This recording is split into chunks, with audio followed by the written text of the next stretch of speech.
Hello नमस्कार दोस्तों, स्वागत है राकेश सक्सेस क्लास पर।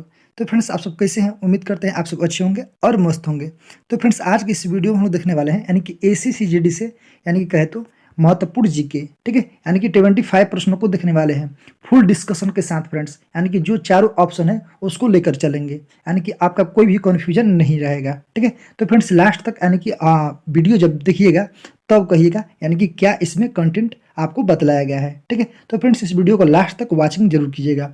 अभी मेरा पार्ट 1 नहीं देखे होंगे तो जाकर जरूर देख लीजिएगा, यानी कि कहे तो डिस्क्रिप्शन बॉक्स में इसका लिंक भी दे देंगे, ठीक। अगर आप लोग मेरे यूट्यूब चैनल को सब्सक्राइब नहीं किए होंगे तो जाकर सब्सक्राइब कर लीजिएगा, ठीक है। तो चलिए देखते हैं आज का पहला प्रश्न। देखिए, आज का पहला प्रश्न यानी कि 26 नंबर क्या कह रहा है कि निम्नलिखित में से कौन सा कर जो यानी कि भारतीय राज्यों का राजस्व का स्रोत नहीं है।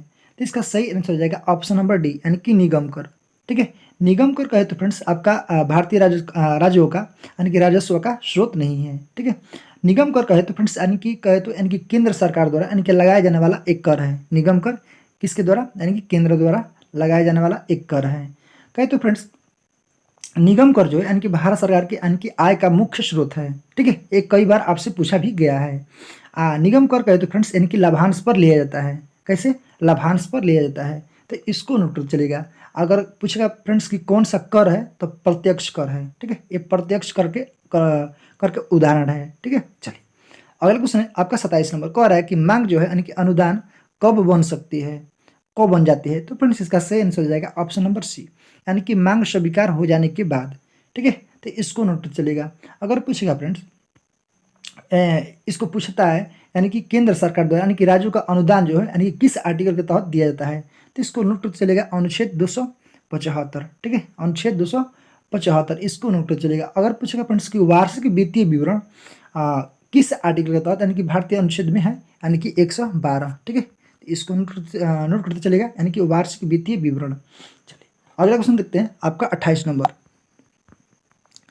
अब अगला क्वेश्चन है 28 नंबर का, न्यायपालिका को यानी कि संविधान का संरक्षण कौन बनाता है। तो फ्रेंड्स, इसका सही आंसर हो जाएगा ऑप्शन नंबर डी, यानी कि न्यायिक समीक्षा। कहते हैं यानी कि न्यायपालिका को संविधान का संरक्षण कौन बनाता है, यानी कि न्यायिक समीक्षा। कहते हैं फ्रेंड्स, न्यायपालिका जो यानी कि संविधान का संरक्षण यानी कि न्यायिक समीक्षा बनता है। अगर पूछेगा फ्रेंड्स न्यायिक समीक्षा जो है यानी कि अधिकार जो है न्यायपालिका के यानी किस आर्टिकल में है, तो इसको नोट करते चलेगा फ्रेंड्स। अनुच्छेद जो है आपका 100 यानी कि 37 कहे तो 137 आर्टिकल में दिया गया है, ठीक है। चलिए अगला क्वेश्चन देखते हैं 29 नंबर।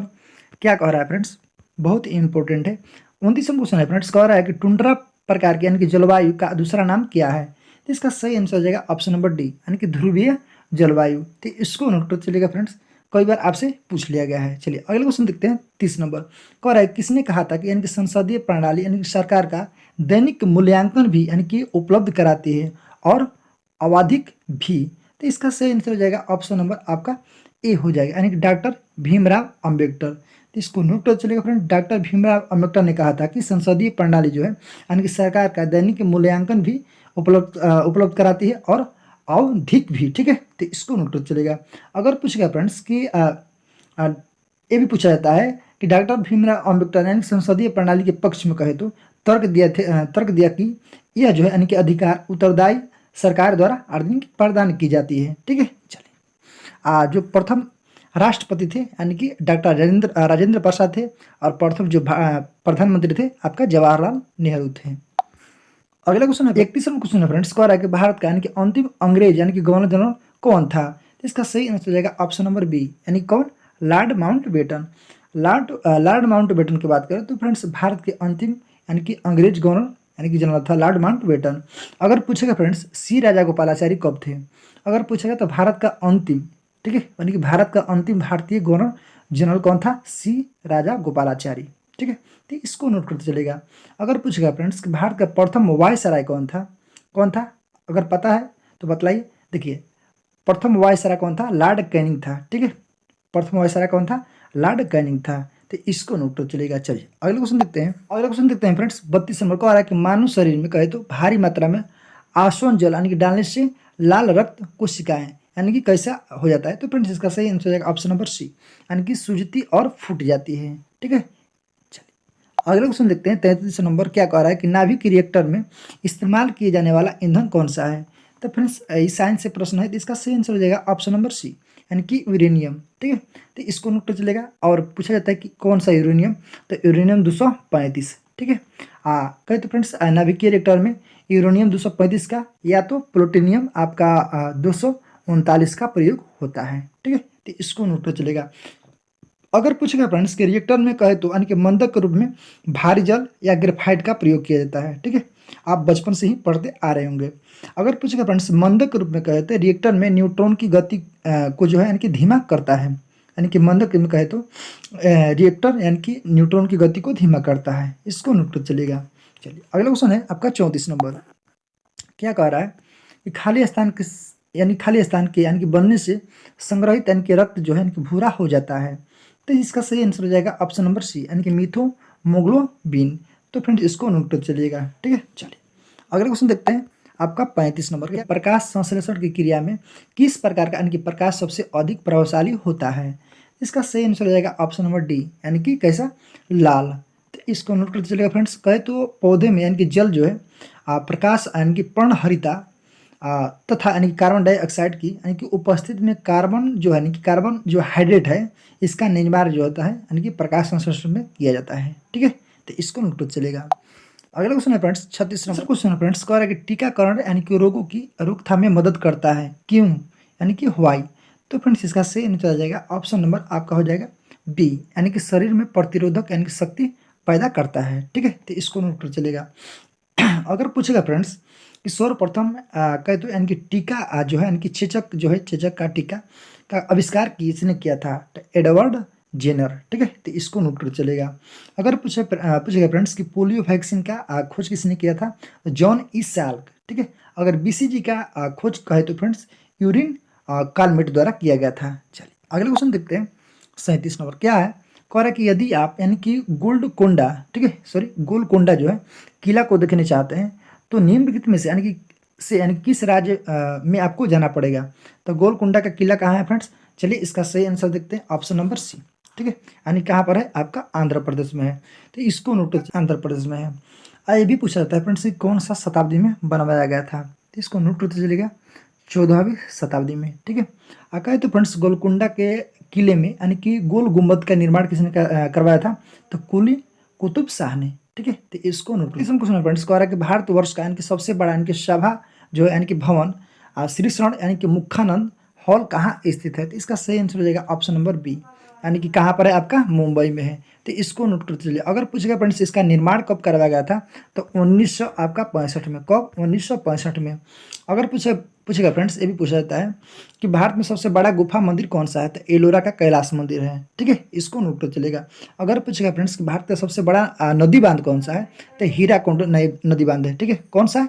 हीराकुंड बांध। यह विश्व का सबसे लंबा बांध है। ठीक है, यानी कि जिसका लंबाई कहे तो 48 यानी कि 4800 मीटर। इसको नोट कर चलेगा। चलिए अगला क्वेश्चन देखते हैं 39 नंबर को। आ रहा है कि किस पेशवा को यानी कि नाना साहब के यानी के नाम से भी जाना जाता है? तो इसका सही आंसर हो जाएगा ऑप्शन नंबर बी। ठीक है, यानी कि बालाजी बाजीराव। अगला क्वेश्चन है आपका 40 नंबर को। आ रहा है कि जर्मनी में प्रयोग की जाने वाले मनी मुद्रा का क्या नाम है? तो इसका सही आंसर हो जाएगा ऑप्शन नंबर सी, यानी कि यूरो। यूरो जो है यानी कि जर्मनी में प्रयोग की जाने वाली मुद्रा है। अगर पूछेगा फ्रेंड्स कि एन जो है यानी कि एन आपका जापान में प्रयोग करते हैं। कहाँ? जापान में। अगर फ्रेंड्स पूछेगा कि यूरो जो है ये आपका यूरोपियन यानी कि संघ में प्रयोग किया जाता है, जैसे कि जर्मनी है। अर्जेंटीना की मुद्रा क्या है फ्रेंड्स आपका? पेसो। क्या है? अर्जेंटीना की मुद्रा पेसो। अमेरिका की मुद्रा डॉलर। चलिए अगला क्वेश्चन आपका 41 नंबर। क्या कह रहा है कि विश्व का दूसरा सबसे बड़ा महाद्वीप कौन सा है? तो इसका सही आंसर हो जाएगा ऑप्शन नंबर सी। ठीक है, यानी कि अफ्रीका। विश्व का सबसे बड़ा महाद्वीप कौन सा है? आपका एशिया महाद्वीप है। ठीक है, तो इसको नोट कर चलेगा। अगर पूछेगा फ्रेंड्स सबसे छोटा महाद्वीप कौन सा है? ऑस्ट्रेलिया है। कौन सा? ऑस्ट्रेलिया है।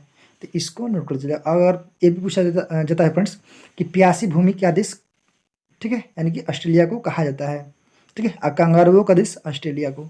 तो इसको नोट कर चलेगा। चलिए अगला क्वेश्चन है आपका 42 नंबर को। आ रहा है कि गांधी जी ने यानी कि अखिल भारतीय खिलाफत यानी कमेटी अधिवेशन की अध्यक्षता कब की? तो इसका सही आंसर हो जाएगा ऑप्शन नंबर बी, यानी कि 23 नवंबर 1919 को। तो गांधी जी ने कहे तो फ्रेंड्स अखिल भारतीय खिलाफत यानी कमेटी का अधिवेशन जो है यानी कि 23 नवंबर 1919 को की थी। ठीक है, अगर कहें तो फ्रेंड्स खिलाफत आंदोलन 1919 से लेकर कब 1919 से लेकर 22 के बीच चलाया गया था। चलिए अगला क्वेश्चन आपका 43 नंबर क्या क्वेश्चन है फ्रेंड्स, कह रहा है कौन सा अधिकार जो है कि सर्वोच्च न्यायालय को प्राप्त है। तो इसका सही आंसर हो जाएगा ऑप्शन नंबर डी, यानी कि इनमें से सभी, यानी कि राजनीतिक पुनर्निरीक्षण, न्यायिक पुनर्निरीक्षण और कानूनी पुनर्निरीक्षण।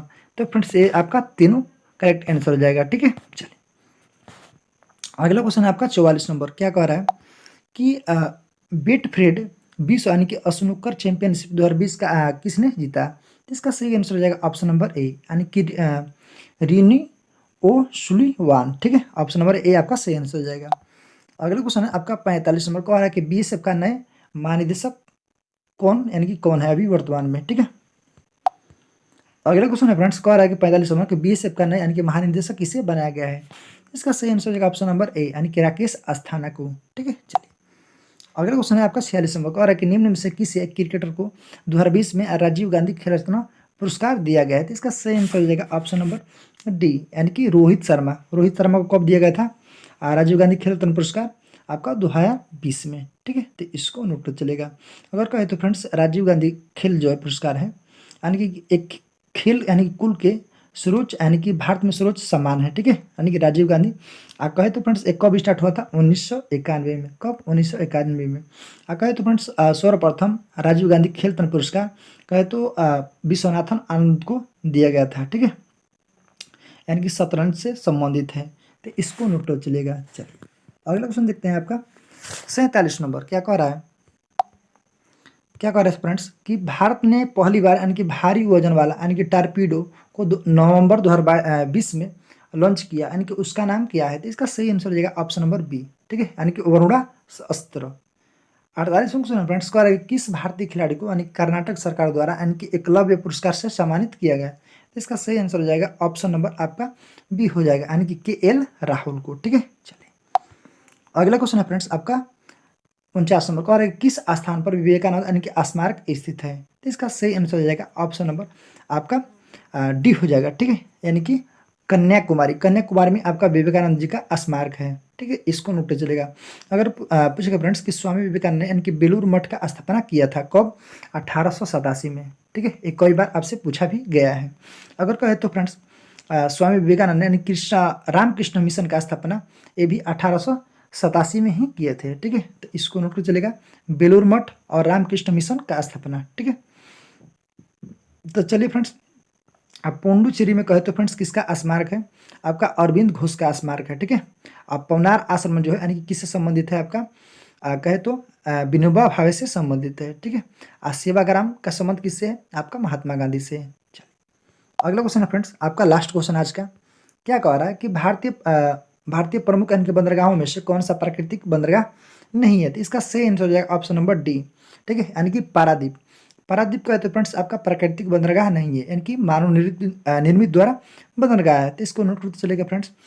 मुंबई में आपका नवासी है, कोचिन जो है केरल है, मोरमुगांव कहाँ है आपका गोवा में, पारादीप आपका उड़ीसा में है। तो इसको नोट कर चलेगा। ठीक है, अगर पूछेगा फ्रेंड्स कि देश का सबसे बड़ा बंदरगाह कौन सा है आपका मुंबई बंदरगाह है। ठीक है, तो फ्रेंड्स आज का प्रैक्टिस सेट आपको कैसा लगा कमेंट बॉक्स में रिप्लाई जरूर कीजिएगा। ठीक है, आप कोई भी परेशानी हो, कोई भी किसी चीज़ से रिलेटेड यानी कि कोई भी बात हो तो फ्रेंड्स कमेंट बॉक्स में रिप्लाई जरूर कीजिएगा। अगर आप लोग मेरे टेलीग्राम से नहीं जुड़े होंगे तो इसका जो लिंक है टेलीग्राम का इस वीडियो के डिस्क्रिप्शन बॉक्स में आपको मिल जाएगा। ठीक है, तो फ्रेंड्स फिर मिलते हैं एक नए वीडियो में एक नए क्लास। आज के लिए जय हिंद जय भारत।